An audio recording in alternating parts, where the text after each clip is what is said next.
Kami bertanya, Assalamualaikum, waalaikumsalam. Kami bertanya, bahwa semua orang atau kelompok semua mempelajari Al-Quran dan Sunnah, tetapi akidahnya kok berbeda-beda. Bagaimana Ustadz memahami hal-hal yang seperti ini? Nah, ma'asyiral muslimin rahiman rahimakumullah. Jadi pertanyaannya adalah, kenapa kaum muslimin berbeda-beda akidahnya, mungkin amalan ibadahnya, ya, muamalahnya, macam-macamnya. Padahal mereka semuanya ya mempelajari Al-Quran dan apa? Sunnah. Ya. Taib. Ma'asyiral muslimin rahiman rahimakumullah. Sekarang beda antara pengakuan dan juga sesuatu yang hakiki. Yakni kadang ada orang yang mengaku-aku saja, saya belajar Quran dan apa? Sunnah. Hanya pengakuan, namun nyatanya tidak. Tentu akan menghasilkan kesimpulan yang berbeda. Nggih napa mboten? Yang ini hanya sekedar pengakuan, ayo kembali Quran dan Sunnah. Yang ini ya mempelajari. Akhirnya berbeda, karena yang satu pengakuan saja, sehingga berbeda. Kemudian juga ma'asyiral muslimin rahimani rahimakumullah, kita juga harus perlu ingat bahwasanya kita itu wajib mempelajari Al-Quran dan Sunnah dengan pemahaman siapa? Ini harus dijawab. Dengan pemahaman siapa? Jawabannya, kita akan sama akidahnya, kita akan sama ibadahnya, akan sama pemahamannya terhadap Al-Quran dan Sunnah kalau kita mempelajari Al-Quran dan Sunnah dengan pemahaman para sahabat. Ini penting. Jadi yang Allah perintahkan kepada kita untuk memahami Al-Quran dan Sunnah adalah mempelajari dan memahami Al-Quran dan Sunnah dengan pemahaman sahabat. Pemahaman yang benar. Ya. Karena kalau orang kemudian mempelajari Al-Quran dan Sunnah dengan pemahamannya sendiri-sendiri, ya, 1000 akal akan ketemu 1000 apa? Pendapat. Ya. Ya. Ya. Membaca ayat wa'bud rabbaka hatta ya'tiyakal yaqin. Ini ayat Al-Quran. Ya. Dan sembahlah Allah, beribadahlah kepada Allah sampai datang kepada engkau wahai Nabi al-yaqin, keyakinan. Al-yaqin yang dimaksud dalam ayat adalah kematian. Ya. Jadi makna ayat ini, beribadahlah kamu kepada Allah sampai apa?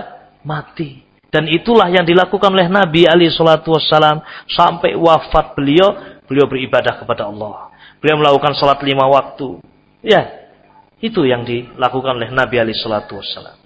Namun ada orang yang memahami ayat ini dengan akalnya.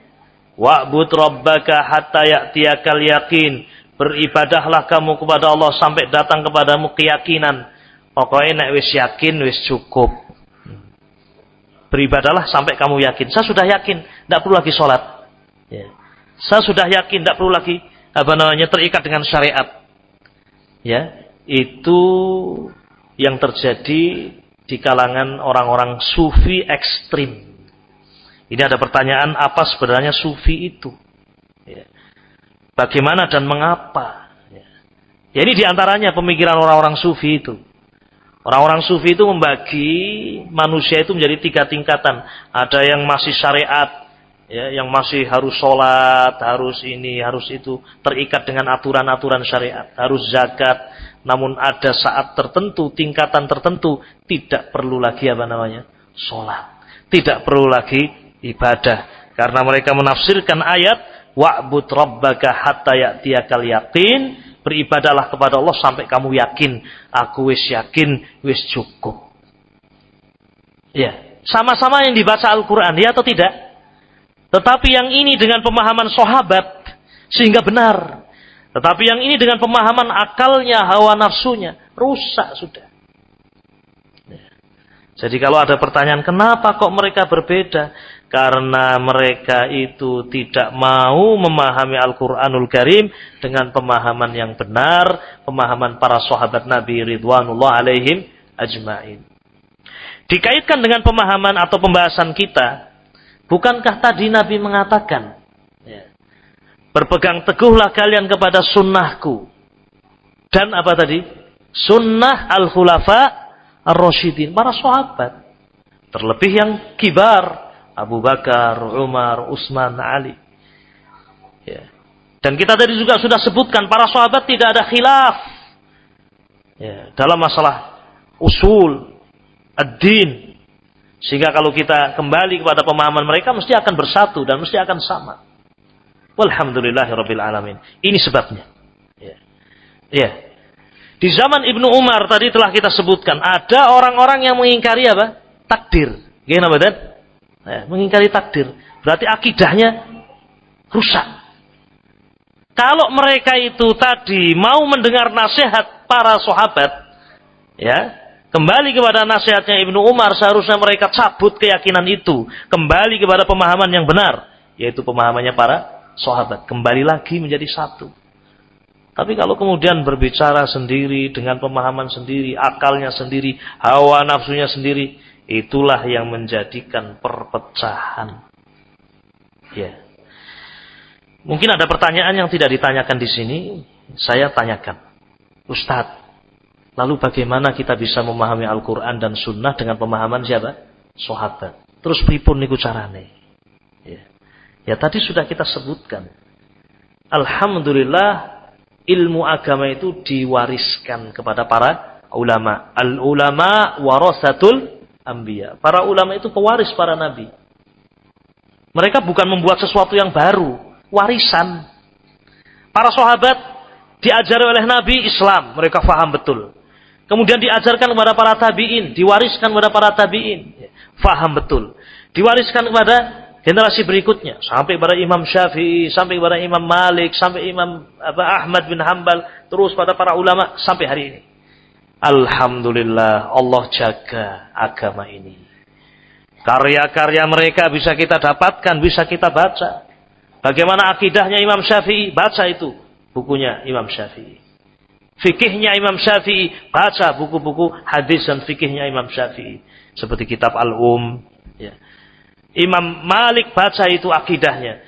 Imam Ahmad bin Hanbal baca tentang buku-buku akidahnya. Ternyata wallahi demi Allah ketika kita bandingkan, kita lihat buku-bukunya Imam Syafi'i, Imam Ahmad, Imam Malik, sama semuanya akidah mereka. Tidak berbeda. Karena mereka semuanya mengembalikan pemahaman mereka kepada pemahaman siapa? Para sahabat Ridwanullah alaihim ajma'in, sehingga mereka tidak berselisih dalam masalah-masalah pokok, dalam masalah-masalah akidah. Kalau dalam masalah fikih terjadi perbedaan, itu hal yang wajar. Yang satu pakai kunut, yang satu tidak, wajar yang seperti ini. Tetapi dalam masalah akidah tidak ada khilaf di kalangan para mereka, para ulama. Buku-buku akidah menjadi saksi.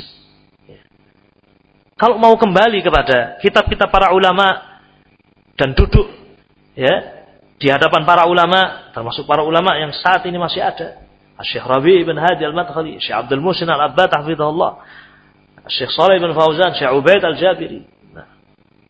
Baca buku-buku mereka, dengar kaset-kaset mereka, duduk di hadapan mereka, akan didapatkan ilmu yang kita dengar dari mereka sama dengan ilmu para ulama sebelumnya, karena mereka semuanya mengembalikan pemahaman Al-Quran dan Sunnah kepada para sahabat.